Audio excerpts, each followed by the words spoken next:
말 자체가 글쓴이가 한 이야기를 전부 다 내가 알았어 뭐 좋은 얘기겠지 다 받아들여 주겠다가 아니죠. 첫 번째, 이 글을 쓰게 된 사회 문화적 배경 파악하셔야 되겠고요. 글쓴이가 주장과 근거를 파악해야 되겠고, 이러한 주장이 타당한지 근거가 적절한지 확인해야 되겠고, 이 글에 사용된 표현 방법과 효과, 상대방을 설득시키기에 아주 좋은 얘기 했는지 안 했는지. 밑으로 내려오셔서 다음은 인구 정책을 보여주는 두 개의 표어다. 표어에 숨겨진 의도와 이러한 표현이 나오게 된 사회문화적 배경을 비교해 봅시다. 1970년대 아들, 딸 구별 말고 둘만 낳아 잘 기르자. 애 많이 낳지 말자는 얘기죠. 2000년대 한 자녀보다는 둘보단 셋이 행복합니다. 출산을 장려하고 있지. 70년대 애 좀 그만 낳아라. 2000년대 애를 좀 많이 낳아라. 70년대 출산 억제, 2000년대 출산 장려. 출산 억제한 이유는 뭐예요? 둘만 낳아 기르고자 한 것으로 보았을 때 어떻게 사람들이 아이를 셋 이상은 낳고 있었단 얘기지. 출산을 억제할 필요가 있을 정도로 가정에서 자녀를 많이 낳고 있었음을 알 수가 있다. 아들, 딸 구별 말고 라고 보았을 때 어떻게? 특정 성별, 아들이겠지. 아들을 선호하는 사상이 있었고 원하는 성별의 아이를 낳을 때까지 아이를 계속 낳는 경우도 있었다. 2000년대 하나보다는 둘보단 셋이라고 하는 것으로 보아 사회 분위기는 인구가 감소되고 있었구나. 그리고 아들을 낳으세요, 딸을 낳으세요 이런 얘기 없는 거 보니까 아들, 딸 선호하는 분위기는 많이 줄어들었을 것이다. 밑에 글에는 글쓴이의 관점, 가치관이 담겨져 있어 관점, 가치관 체크. 글쓴이의 관점이나 가치관이 옳은지 그른지 판단해 본 적 있니? 비판적으로 읽으려면 어떤 점을 따져보아야 할까? 체크. 글의 내용 이외의 형식, 표현 방법, 내용의 적절성 등을 판단할 수 있어야 한다. 교과서에 있는 얘기니까 다 맞으려니 그러지 말자 이거지. 다음 페이지 넘어갈게요. 소단원 개념 확인. 비판적 읽기의 개념. 첫 번째. 글의 내용, 표현 방법, 글쓴이의 관점, 글의 배경이 되는 사회문화적 이념 등을 독자가 판단하면서 읽는 활동이다. 판단. 비판적 읽기의 필요성, 글의 내용, 표현 방법, 인용 자료 등에서 뻥친 거 없나? 과장, 강조된 부분, 축소 생략된 부분, 왜곡된 부분이 있을 수가 있으니까 그런 것들을 찾아내자. 균형감 있고 올바르게 세상을 살기 위해서 빨간색으로 체크, 글의 타당성, 공정성, 신뢰성, 적절성 등을 판단할 수 있어야 한다. 밑으로 내려와서 비판적 읽기의 방법, 글쓴이의 관점과 글의 내용 판단하기. 여기 위에 해놓은 거 있죠. 타당성, 공정성, 신뢰성, 적절성. 얘네들 다 순서대로 나와 있으니까 내용의 타당성, 공정성, 자료의 신뢰성, 얘가 가져온 이 자료 믿을 수 있는가? 자료의 적절성, 제대로 딱 적절한 위치의 수준에 있는가? 내용의 타당성 살펴볼게요. 글에 제시된 정보가 객관적인 사실을 바탕으로 한 것인지, 글쓴이의 관점이나 주장을 논리적으로 타당하고 사회적으로 수용될 수 있는지, 이 부분은 체크. 공정성, 한쪽으로 치우치지 않고 공정하게 다루어졌는지. 신뢰성, 글에 제시된 자료가 객관적 사실과 일치하고 출처가 명확하며 인용 과정에서 잘못은 없는지 요 판단하는 게 자료의 신뢰성. 자료의 적절성, 내용에 적합한지, 필요한 형태인지, 필요한 위치인지 판단하는 거다. 그러면 이러한 관점과 내용만 판단하면 되나? 아니요. 내용과 함께 또 같이 중요한 게 누구야? 글의 표현 방법이지. 글에 쓰인 표현 방법이 목적, 내용, 글의 상황에 비추어 적절한지, 효과적인지 등을 판단하면서 읽어야 한다. 숨겨진 의도나 사회문화적 판단하기. 빨간색 별표. 숨겨진 의도, 글에 전제되거나 글쓴이가 의도적으로 반영한 사회문화적 이념을 판단하면서 읽어야 합니다. 오른쪽 위로 올라와서 빈칸 문제 채워볼게요. 비판적 읽기는 글의 내용의 타당성, 형식의 적절성을 평가하는 거다. 그렇지. 내용의 타당성 측면에서 글을 판단할 때에는 내용이 정확한지 자료의 출처가 정확하게 되어 있는지, 얘는 내용의 타당성이 아니라 뭐예요? 자료의 신뢰성이지. 그러면 내용의 타당성 지우고 옆에다가 뭐라고 고쳐놓으면 돼? 자료의 신뢰성. 이렇게 고쳐놔야지. 시험 문제는 옆에 3의 1번 누구? 얘네 있죠? 요 부분이 왼쪽 칸, 오른쪽 칸 해서 잘 짝지어져 있는가, 그거 판단하라는 얘기죠. 글에 반영된 사회문화적 배경이나 맥락을 판단하는 것도 비판적 읽기다. 그렇죠. 2번, 비판적 읽기에 대한 설명으로 적절하지 않은 것, 내용과 표현의 적절성을 평가합니다. 그렇죠. 내용과 표현의 적절성. 사용된 자료의 필요성, 적절성에 대한 판단도 포함됩니다. 자료도 비판한다. 주제가 어느 쪽으로 치우쳐졌는지에 대한 판단도 나타납니다. 그렇죠. 요거는 특히 공정성 문제에 해당되는 거니까. 글에는 여러 가지 가치가 균등하게 담겼다라는 걸 전제로 한다. 그렇다는 이야기는 여러 가지 가치가 담겨 있다면 주제가 여러 개란 이야기인데 주제가 여럿일 리는 없지. 그러니까 4번 틀리죠. 여러 가지 가치가 균등하게 담긴 게 아니라 뭐가 담겨 있다? 글에는 글쓴이의 가치관이 담겨져 있다. 과장, 축소, 왜곡된 내용의 글을 읽을 때 특히 필요하다. 밑으로 내려오죠. 내용의 공정성 뭐였어요? 치우치지 않았다. 한쪽으로 기울어지지 않았다. 이 이야기니까 정답은 5번. 어떤 문제에 대해 특정 집단의 입장만 쓰지는 않았는가? 라고 확인해 놓으면 되겠죠. 다음 페이지, 이제 본격적으로 본문 넘어갑니다. 의견 양극화와 생산적인 논쟁, 오른쪽. 토론과 논쟁에 대한 한국인들의 부정적인 태도를 들어서 밑줄, 사람들, 한국인들 이런 거 좋아하지 않는데 성숙하지 못한 우리 사회의 토론 문화를 비판적으로 진단하고 있다. 토론의 의미, 기능, 토론과 논쟁이 부재할 때의 위험성 등을 제시해서 생산적 논쟁이 활성화돼야 한다를 역설하고 있다. 여기는 별표. 결국에 하고 싶은 이야기는 우리 생산적 논쟁 할 수 있어야 합니다. 토론, 논쟁 너무 싫어하시면 안 돼요. 그거 사회가 발전하는데 꼭 필요합니다. 이야기. 왼쪽으로 넘어가죠.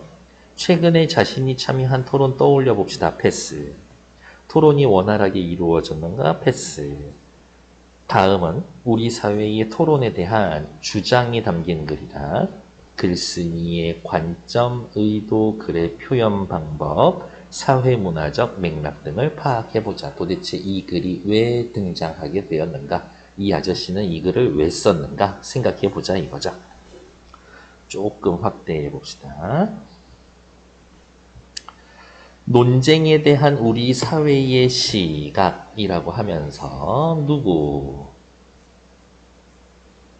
소제목을 사용을 해서 이어질 내용을 예고하고 글의 핵심 내용을 제시해 줍니다. 소제목 사용의 의미, 의 정도 확인해 놓으시면 되겠지. 그러니까 앞으로 여러분들 만나게 될 모든 주장하는 글의 소제목이 있으면 이거 무조건 맞는 말이야. 인간은 무리를 이루어 살아가는 존재다. 무리지어 살아가는 인간 사회에서 서로 다른 의견이 부딪히는 것은 자연스러운 것이다. 서로 다른 의견이 부딪히는 것, 괄호. 의견의 충돌과 갈등은 필연적이다. 필연적이다. 반드시 있다. 사람들 모아놓으면 무조건 의견 충돌, 갈등 있게 되어 있어. 그러면 싸우자 이거야? 아니지. 글쓴이가 하고 싶은 이야기는 남과 더불어 살아가야 한다. 요 이야기를 하고 싶죠. 따라서 갈등을 피하는 것이 능사, 잘하는 것은 아니다. 괄호 열고 어떤 식으로 그것에 대한 해결이 필요하다. 진짜요? 그렇지. 바로 다음에 오히려 갈등을 잘 해결함으로써 그 사회가 나아갈 긍정적인 방향을 도출하여 사회가 발전할 수가 있다. 결국엔 갈등이 사회 발전을 이끌어낼 수 있다. 대신 전제 조건은 있지. 그 갈등이 잘 해소된다면. 이러한 갈등을 합리적으로 해결하는 논쟁이라는 도구를 사용해야 한다. 빨간색 네모, 논쟁. 그러면 옆에다가 요 정도로 쓸 수가 있을 것 같은데 뭐라고? 갈등, 논쟁. 그래야 사회 발전. 갈등, 논쟁, 사회 발전. 이러한 단계를 거치게 되는 것이다. 왼쪽으로 넘어오자. 그러나 한국인들은 대체로 논쟁을 좋아하지 않는다. 요 문장에서 논쟁이 필요하다고 했는데 한국인들은 대체로 논쟁을 좋아하지가 않아. 글쓴이의 비판적 관점. 글쓴이의 비판적 관점이 드러나 있다. 자신과 생각이 다른 사람과 부딪히는 것은 바람직하지 않고 반대 의견을 내면 갈등을 조장한다고 생각하는 사람이 적지가 않다. 갈등을 품고 사귀고 드러내지 않아야 그릇이 크다고 여긴다. 라고 생각하기 때문에 화살표 방향은 요렇게지. 논쟁을 좋아하지 않는다. 논쟁에 대한 한국인은 부정적이고 그 부정적인 한국인의 태도에 대해서 글쓴이도 부정적이다. 우리와는 달리 옆에다가 괄호해놓고 대조. 미국이나 유럽과 같은 서구인들에게 서구인들에게 논쟁은 학습의 도구이자 삶의 방식이다. 학습의 도구이자 삶의 방식이다. 그들에게는 아주 익숙하다. 고대 그리스에서 소크라테스와 고르기아스가 격렬한 논쟁을 통해 수사학, 말을 꾸미는 문장과 언어 사용법에 대해 정체성을 탐색했고, 그러니까 이 두 사람이 싸웠기 때문에 수사학이라는 학문이 확립될 수 있었고, 소크라테스는 삼파법이라고 하는 변증법적 논리를 통해 진리를 탐구했다. 논쟁을 통해 진리를 탐구할 수가 있다. 오랜 역사를 지닌 서구의 정당들은 격렬한 토론을 통해서 훌륭한 정책을 탄생시켜 왔고 공직 후보자들의 경쟁력을 감별해 왔습니다. 꼬불꼬불 밑줄 그어놓은 것들은 전부 다 뭐예요? 서구인들이 논쟁을 학습의 도구이자 삶의 방식으로 여겨온 그 결과물에 대해서 이야기를 하는 거죠. 그래서 이렇게 할까? 1, 2, 3, 4 해놓고 학습의 도구이자 삶의 방식으로 활용을 해서 1, 2, 3, 4라고 하는 결과를 도출해낼 수 있었다. 이렇게 보면 되겠지. 됐을까요? 이런 거 보면 논쟁 너무 좋은데 글쓴이가 생각하는 논쟁, 사회적 존재인 인간은 타인과 살아가며 갈등을 겪을 수밖에 없기 때문에 빨간색 밑줄, 논쟁을 합리적 갈등 해결의 수단으로 사용해야 한다. 그래야 사회가 발전할 수 있으니까.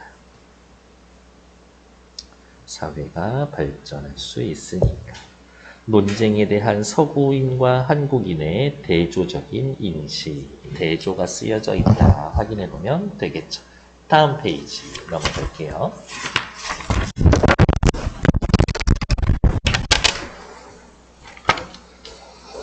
또 소제목 나오죠? 갈등 해소를 위한 만남과 부딪힘.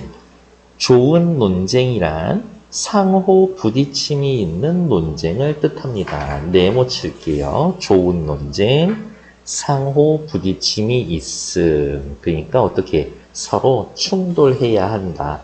맞서야 한다. 그러자면 논점이 팽팽하게 부딪혀야 합니다. 논점 동그라미, 논쟁에서의 핵심이 되는 문제. 서로의 의견이 갈리는 부분에서 만나 마치 싸움터에서 장수들이 겨루듯, 싸움터에서의 장수들이 겨룰 때 어떻게 겨뤄? 대충 승패 점수 매기고 끝나? 아니야, 죽자 살자 덤벼야지. 자신의 논리로 상대방과 맞서야 합니다. 뭐뭐 하듯이 직유법, 부딪힘이 있는 좋은 논쟁을 비유적으로 표현합니다.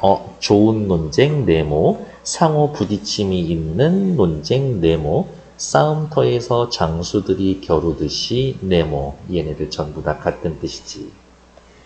논쟁이 생산적일 수 있는 이유는 바로 이 만남과 부딪힘에 있다. 만남과 부딪힘이 있었기 때문에 논쟁이 생산적일 수 있게 되는 겁니다.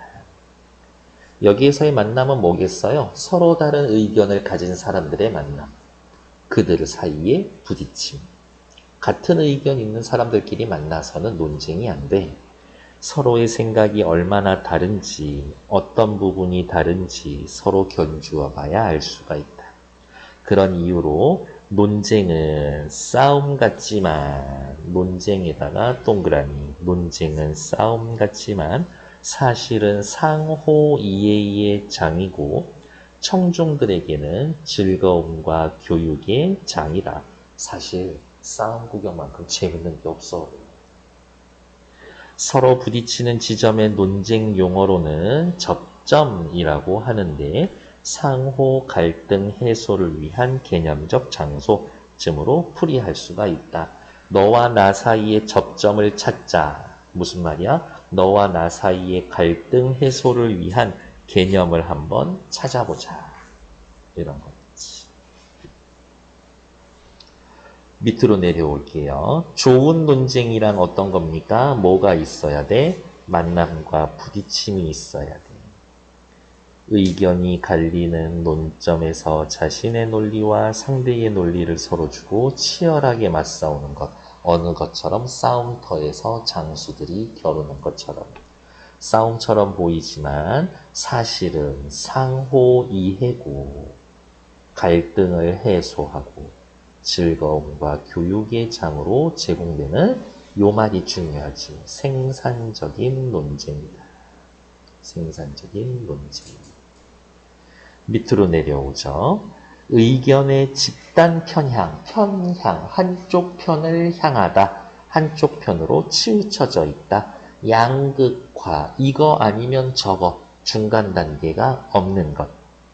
이러한 접점에서 만나지 않는 사람들, 즉 다른 의견을 듣지 않는 사람들은 마치 메아리 방에서 살듯 자신만의 소리만 듣고 살 가능성이 큽니다. 다른 색으로 체크해 볼까요? 접점에서 만나지 않는 사람들, 다른 의견을 듣지 않는 사람들, 메아리가 살듯 자신만의 소리만 듣고 살 가능성이 큽니다. 마치 메아리 방에서 살듯 역시 비유하고 있죠. 메아리는 뭐예요? 내 목소리가 그대로 들려오는 거지. 내 목소리만 듣고 있어? 그 말은 무슨 말이야? 남의 의견 안 들어. 비슷한 생각을 가진 사람을 만나서 동종 교배하듯이 같은 형질을 갖거나 같은 종의 개체를 교배하는 것. 동종 교배하듯이 맞아 네 얘기 맞아 내 얘기 맞지 그러면서 같은 이야기만 확대 재생산되는 것이 기존의 입장을 기형적으로 견고하게 다질지도 모른다. 잘못된 생각을 더욱 튼튼하게 하고 있다. 서로 다른 의견을 가진 사람들 각각의 집단 평양이나 쏠림 현상이 강화되는 것이다. 이런 느낌. 세상에 이러한 여러 가지 의견을 가진 사람들이 있었어.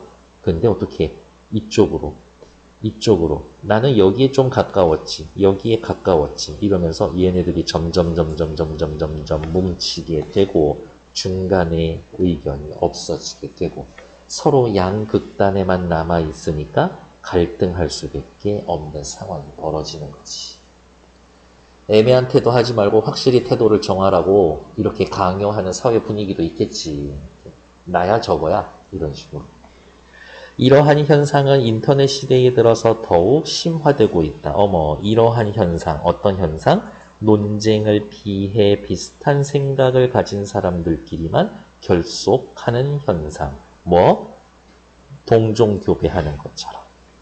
기존의 입장을 기형적으로 견고하게 다지는 것들. 이렇게. 그래서 어느 날 문득 보면 어떻게 저렇게 생각할 수가 있지? 이런 사람들하고 내가 나도 모르게 싸우고 있어. 최근에 각종 연구 결과에 따르면 여기 볼게요. 연구 결과를 제시해서 글쓴이 생각을 뒷받침합니다 라고 이야기하지만 이 부분에 우리 태클 걸 수 있어. 뭐라고 태클 걸 수가 있을까? 아, 얘가 가져온 이 자료는 신뢰성이 부족한 것 같은데? 왜냐? 출처가 명확하지가 않으니까. 출처가 명확하지 않기 때문에 나는 이 자료 못 믿겠어. 그렇게 비판하면서 읽을 수 있다고. 이전과는 다르게 사람들이 소수의 여론 주도자들에게 이끌려 다니지 않고 자신과 비슷한 생각을 가진 사람들에게 동조하면서 기존의 의견과 입장을 더욱더 강화하는 의견을 보이고 있다. 저는 유튜브가 크게 역할을 하고 있다고 봅니다. 이 새끼들 맨날 알고리즘 보여주면 내가 보는 거 비슷한 것만 보여주거든. 특히 정치에 관련된 것들은 엄청나요. 이렇게 극우 유튜버만 보여주든지 아니면 그 반대편 유튜브만 계속 보여주든지. 그러니까 자꾸 뜨니까 보게 되고 자신의 인식이 강화되고 이에 따라 사람들이 의견이 극단적으로 나뉘는 현상마저 발생하고 있는 것이다. 왜? 의견 다른 사람들끼리 만나서 싸우지 않고 지들끼리만 모여 있으니까 점점 강화되는 거지. 논증 부재의 폐해. 요거는 외워야 되겠죠? 논쟁이 부재하면 의견의 집단 편향과 양극화라는 결과가 나타난다. 요 말 정도는 외워줘야죠. 그거를 이제 단계별로 설명하는 게 이거고. 다음, 실제로 시험 문제는 요거죠. 이 글에 사용된 표현 방법, 빨간색 별표. 싸움터에서 장수들이 겨루듯이 자신의 논리로 상대방과 팽팽하게 논쟁하는 요거 중요한 거야. 긍정적인 거야. 얘는 긍정적인 거야. 싸움터에서의 장수들이 겨루듯 옆에다가 다시 긍정적이야. 마치 메아리방에 살듯이 다른 사람 듣지 않는 것 부정적. 동종교배하듯이 비슷한 생각 가진 사람들끼리 만나 서로 동의하며 기존의 입장을 다루는 부정적인 모습. 그러면 이제 또 옆으로 와서 어떻게 해야 되냐. 내려와서 마치 메아리방에 살듯이 얘 부정적이야. 동종교배하듯이 얘도 부정적이야. 비유적인 표현이 세 군데 나왔는데 하나는 긍정적으로 나머지 두 개는 부정적으로 이렇게 얘기해 주더라. 다음 페이지 넘어갈게요. 토론과 논쟁 부재의 위험. 우리 사회에서는 서로 다른 의견이 첨예하게 날카롭게 대립하는 사회 문제가 많지만 그에 대해 치열하게 논쟁하는 부분은 찾아보기 어렵다. 바로 요게 글쓴이가 생각하는 우리 사회의 토론 논쟁 문화의 문제점이지. 토론의 자리가 마련됐다 하더라도 조목조목 제대로 논쟁하는 모습은 보기가 어렵다. 제대로 논쟁하는 모습은 보기 어렵다. 찬반 의견이 제시되는 것 같지만 논쟁의 내용을 들어보면 찬성하는 사람은 찬성의 이유를 나열하고 반대하는 사람은 반대의 이유를 나열하는 수준에 머무르는 경우가 허다하다. 바람직하지 않은 생산적 논쟁이 아니다. 밑에 우리 사회의 토론 문화의 현실이라고 해놨는데 이렇게 해놓읍시다. 1, 2, 여기 3번. 그냥 지들 얘기만 하고 있다. 토론 문화의 현실 1, 2, 3. 당연히 부정적이지. 이처럼 우리 사회가 토론과 논쟁에 서툴다라는 것을 대부분의 사람들은 알고 있다. 그러나 토론 부재와 논쟁 불능 사회가 가져오는 부작용이 얼마나 큰지 제대로 인식하지 못하는 것 같다. 그래서 체크. 어디? 토론 부재와 논쟁 불능의 사회가 가져오는 부작용을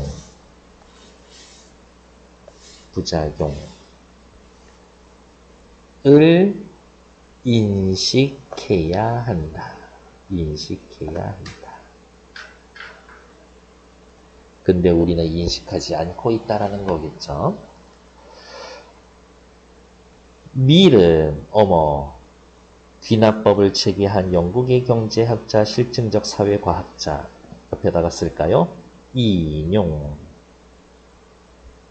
사회에서 널리 통용되는 의견이나 감정이 부리는 횡포, 그러한 통설과 다른 생각과 습관을 가진 이견 제시자에게 사회가 법률적 제재 이외의 방법으로 윽박지르면서 통설을 행동 지침으로 만들도록 강요하는 경향에 대해서도 대비해야 합니다. 그냥 많은 사람들이 그러려니라고 생각하는 걸 강요하는 사회라면 우리는 어떻게 대처해야 하는가 그 방법을 만들어 놔야 된다고. 미리 누군가 다수의 의견, 무조건 다수결, 많은 사람들이 이야기하는 건데 예외 없어. 그냥 하는 거야. 딴지 걸지 마. 이러한 사회 분위기에 어떻게 대처해야 될지 그것에 대한 대처 방안을 만들어 놔야 된다. 학자의 견해를 인용해서 글쓴이의 주장을 뒷받침해 줍니다. 밑에 다수의 의견을 모든 사회 구성원들에게 강요하고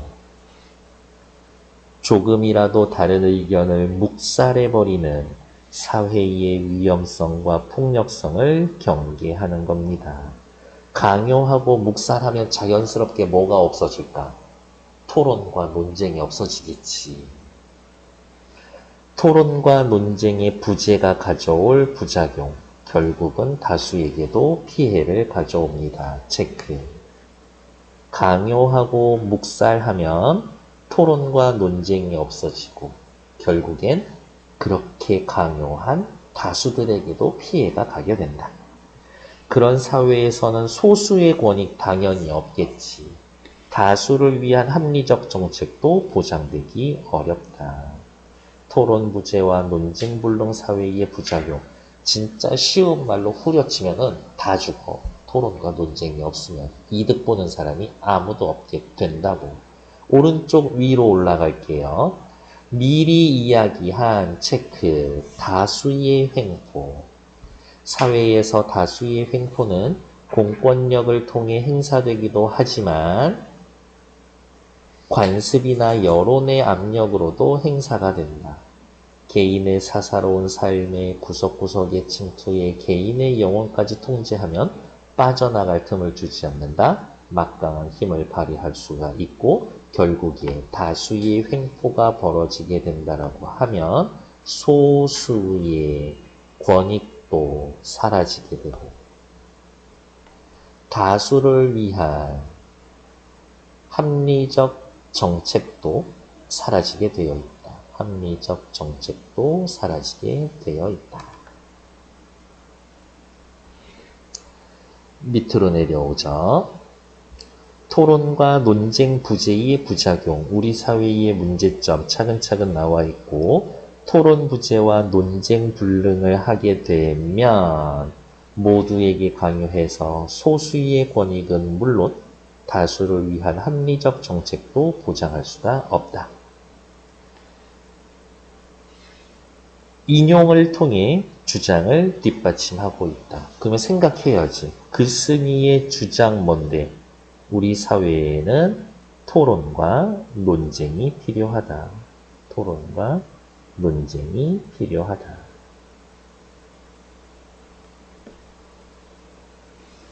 를 뒷받침하기 위해 미래의 말을 인용했다. 의견의 스펙트럼 어때요? 이렇게 넓게 펼쳐져서 뭐 이렇게 선 그어져 있는 것들. 얘네들 이야기하는 게 스펙트럼이잖아? 다양한 의견, 다양합니다. 다양성을 상징하는 말이죠. 무릇 모든 소통이 그렇듯 논쟁의 출발점은 상대방의 입장을 듣는 데서 시작을 합니다. 자, 우리 한번 이야기해 봅시다. 예? 논쟁해 보자고요. 그러면 뭐부터 할까요? 자, 당신의 의견을 이야기해 보세요. 상대방의 논리적의 논리에서 허점을 찾아내고 납득할 만한 이유를 제공하는 것이 논쟁의 규칙입니다. 논쟁의 규칙은 별표. 논리의 허점을 찾아내고 납득할 이유를 제공하고 그러자면 어울리기 싫어도 생각이 다른 이들과 대화를 하고 그들의 입장을 들어야 합니다. 자,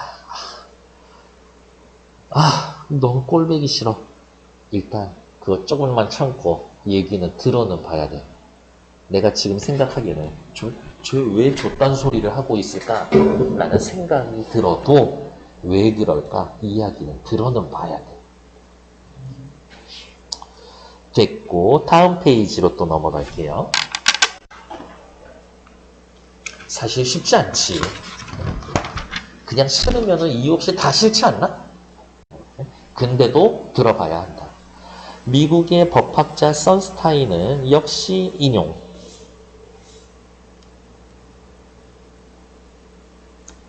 나는 네 의견에 동의하지 않는다 라고 말하지 않는 사람들, 논쟁을 피하는 사람들은 집단의 의견에 동조하거나 강화된 자기 의견 속에 안주한다라고 했다. 그러니까 자기 것만 잡고 키워나가. 그렇게 되면 자기 합리화와 상호 비방만 남게 됩니다. 자기 합리화와 상호 비방, 논쟁 부재의 부작용. 반대 의견을 내고 기꺼이 논쟁하는 사람들이 이러한 상황을 흔들 수 있는 생산적 논쟁에 나서야 합니다. 상호 합리화와 자기 합리화와 상호 비방하지 말고 생산적 논쟁에 나서야 한다. 치열하게 논쟁을 한다면 우리 사회의 의견 스펙트럼이 지금보다 다양해질 것이다. 의견 스펙트럼이 지금보다 다양해진다. 자기 합리와 상호 비방에 반대되는 결과인 거지. 이렇게. 논쟁을 하지 않으면 자기 합리화와 상호 비방만 남게 됩니다. 논쟁이 활발한 사회는 의견 스펙트럼의 중간층이 두껍다. 여기 체크. 의견 스펙트럼의 중간층이 어이구야. 두껍다.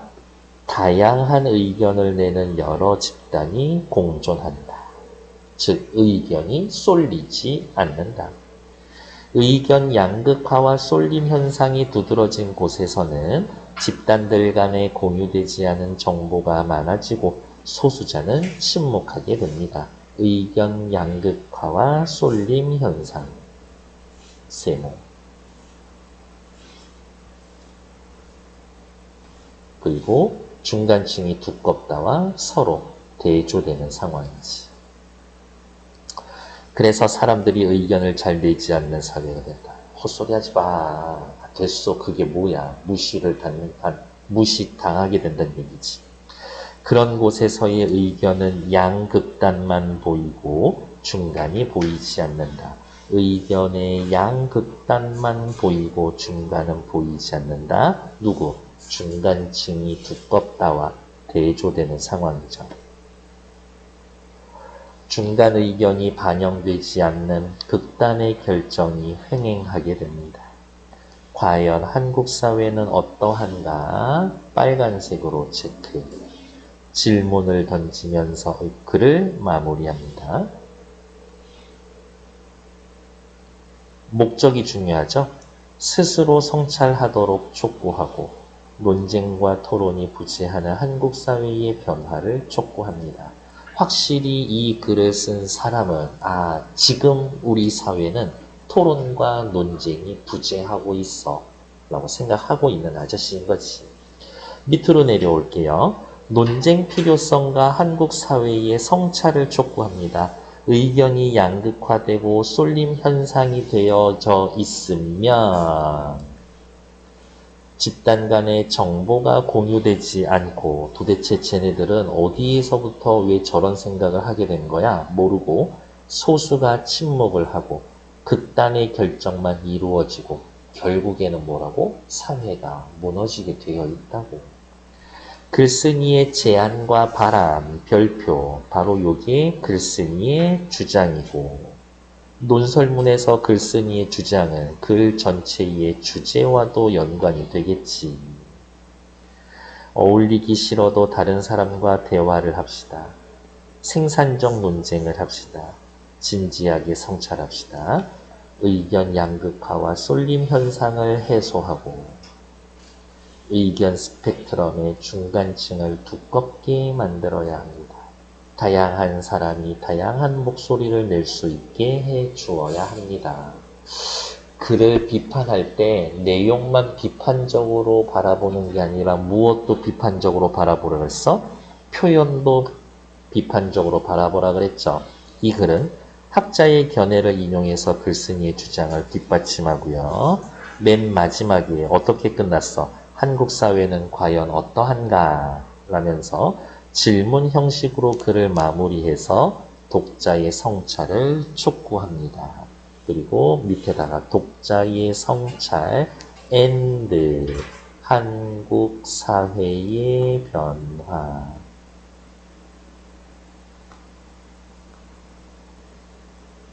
역시 촉구하고 있다. 됐을까요? 오른쪽 위로 올라오셔서 꼭 알아두기. 글에 담긴 사회문화적인 이념. 갈등의 합리적 해결은 중요해. 소통은 갈등을 해결할 수가 있어. 다수의 의견이나 통설을 사회 구성원들의 모두에게 강요할 수는 없어. 소수 의견 들어야 돼. 자기 의견 속에 안주하는 것보다는 치열하게 논쟁해야 사회적 합리적 사회를 이룰 수가 있어. 하나 더 쓸게요. 현재 우리 사회는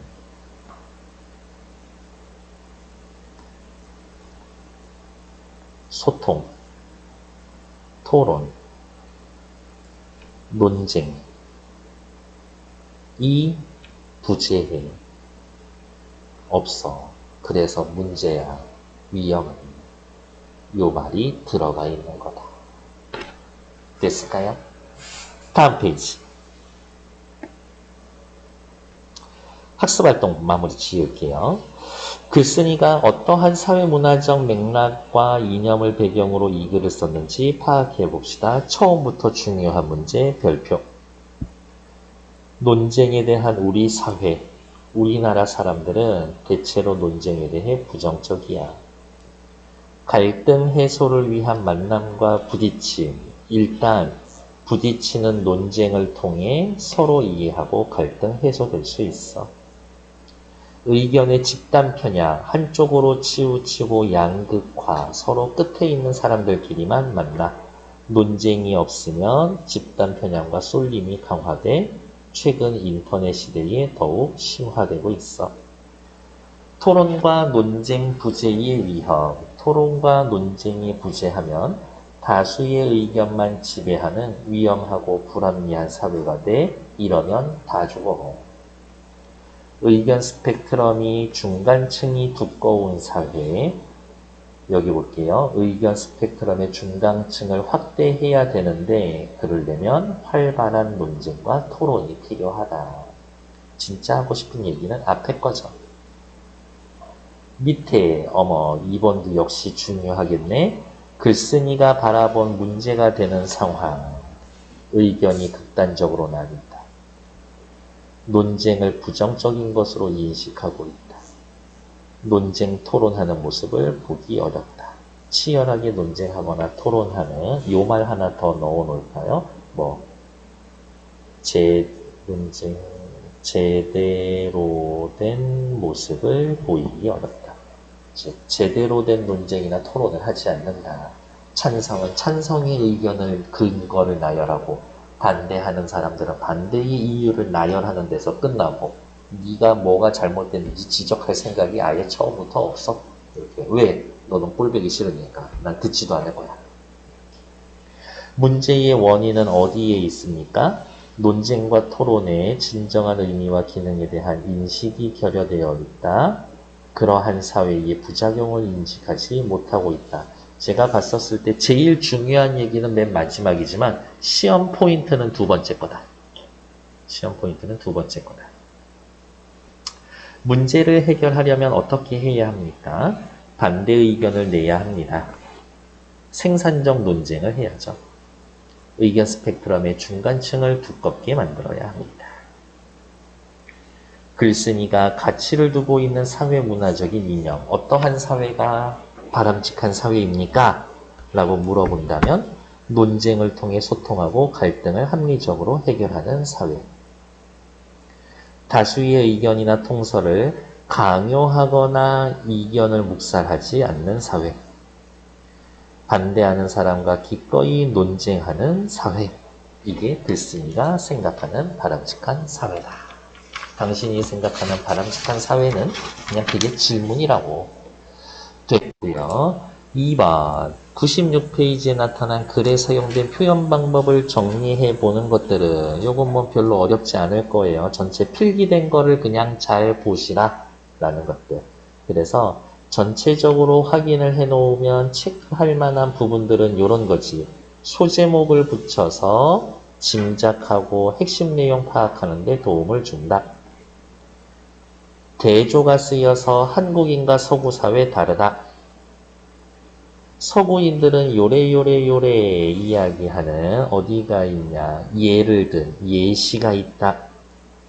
좋은 논쟁의 특징을 장수들의 결음에 비유했다. 메아리 치듯 메아리 방에서 살듯 동종 교배하듯 비유적으로 표현을 했다. 밀이라고 하는 경제학자의 이야기를 인용했다. 선스타인 견해 인용했다. 인용을 통해 글쓴이의 주장을 뒷받침한다.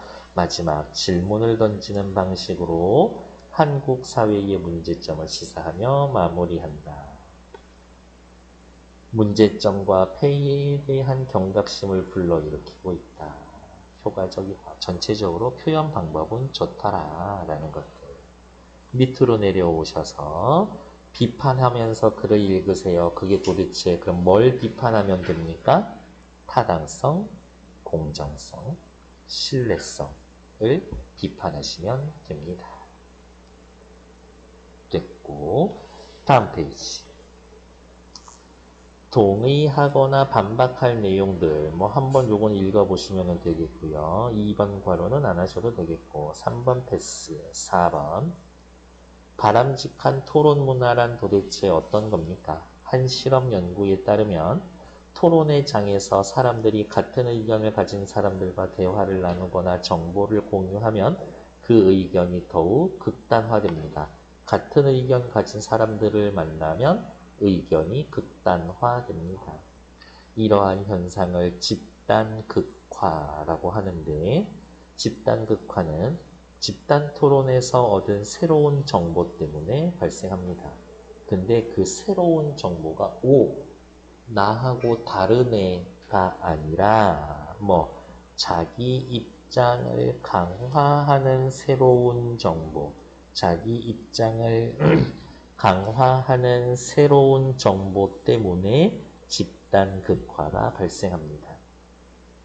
대부분 사람이 자신의 입장에 반대하는 이유보다 찬성하는 이유를 더 많이 듣게 됩니다.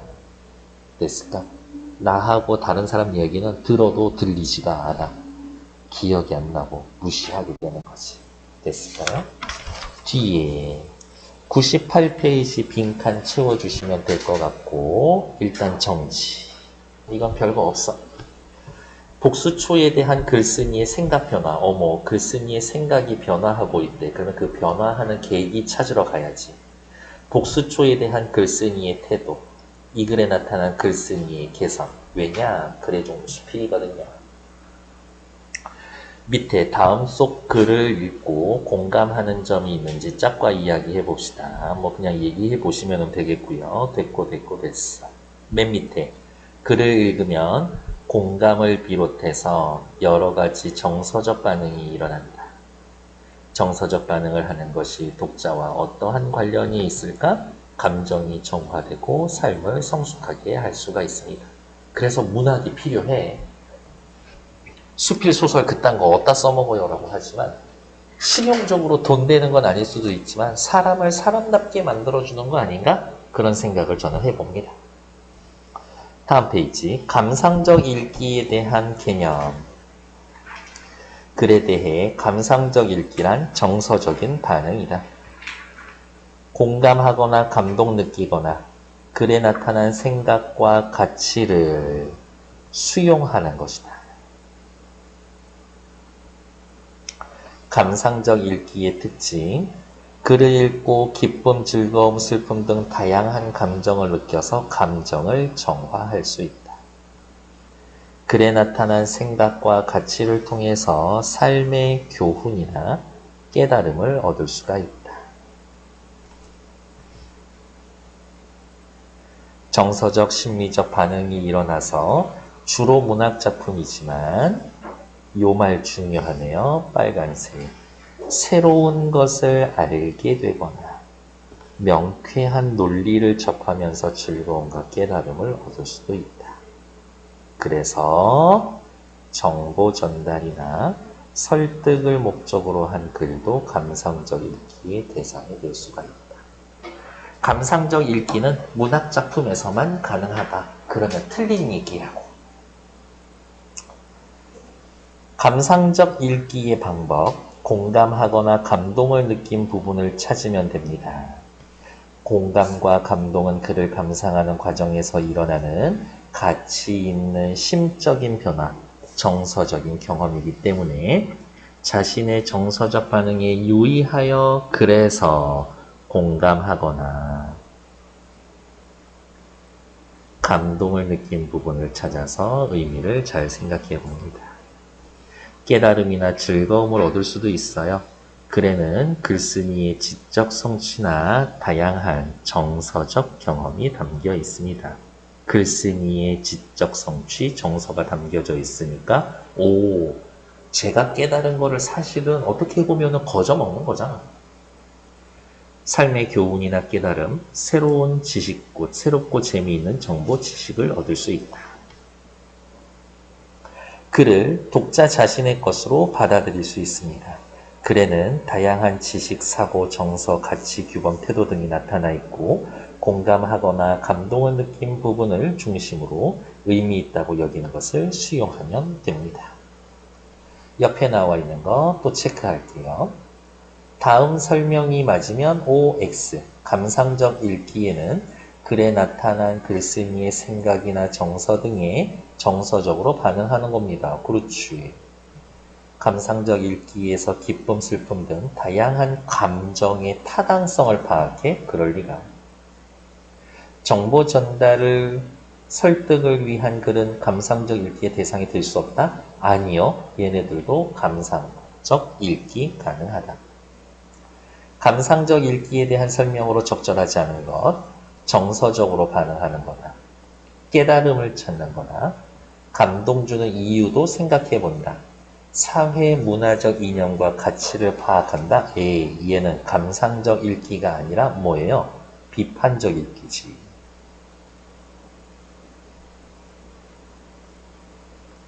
글은 독자에게 지적 정서적인 영향을 준다.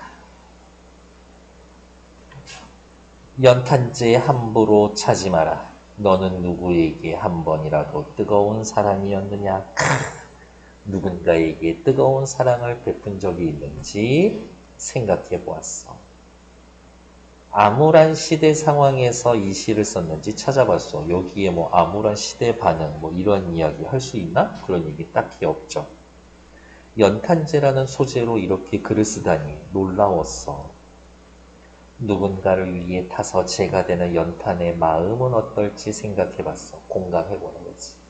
누군가를 위해 스스로 태우는 연탄에 감동을 느꼈어. 괜찮죠? 틀린 건 2번.